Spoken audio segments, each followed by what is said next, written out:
একটা জিনিস লক্ষ্য করলাম সোশ্যাল মিডিয়াতে প্রিয়াঙ্কাকে নিয়ে ভীষণ ভাবে মানুষের প্রবলেম হচ্ছে। হ্যাঁ, প্রিয়াঙ্কা কেন কাঁদছে না, প্রিয়াঙ্কার বর মরে গেল তাও প্রিয়াঙ্কার চোখে জল নেই। আপনাদের দেখে এই ভিডিওটা দেখে আপনাদের মনে হচ্ছে যে ও কান্নাকাটি কিছু করেনি বা ওর মনে কোনো দুঃখ নেই? আপনারা কি ওর মনের ভিতরে কি ঢুকে বসে আছেন? মেয়েটার উপর দিয়ে কি আছে আপনারা সেটা দেখতে পাচ্ছেন না, কিন্তু কন্ট্রোভার্সি আপনাদেরকে করতে হবেই হবে কন্ট্রোভার্সি। একটা জলজন্ত মানুষ মারা গেল, যে মানুষটা পৃথিবী ছেড়ে চলে গেছে, যার ছেলে আছে একটা, যার একটা মা আছে, যে এখনো অব্দি মানে ছেলের শোকে শোকা হতো, তার বউ রীতিমতো শোকে শোকা হতো, তার মধ্যে আপনারা খুঁজে বেড়াচ্ছেন কোথায় গিয়ে আপনারা প্রিয়াঙ্কাকে বলবে যে প্রিয়াঙ্কা এই জিনিসটা খারাপ, ওই জিনিসটা খারাপ। আপনারা মানুষ বটে, একটা মানুষ মরে গেছে সেটা আপনাদের মধ্যে কোনো শোকাহত কিছু নেই, কিন্তু আপনারা খুঁজবেন কোথায় কি হচ্ছে, তাই না?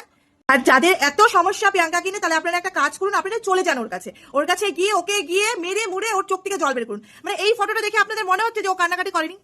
ওকে দেখে মনেই হচ্ছে যে ও খাওয়া দাওয়া পর্যন্ত বন্ধ করে দিয়েছে। আপনারা কি ধরনের মানুষ? হ্যাঁ, একটু তো মনুষ্যত্ব আনুন, নিজের মনে। এই ধরনের কথাবার্তা আর বলবেন না, এগুলো বলাটা ঠিক না, বুঝতে পেরেছেন?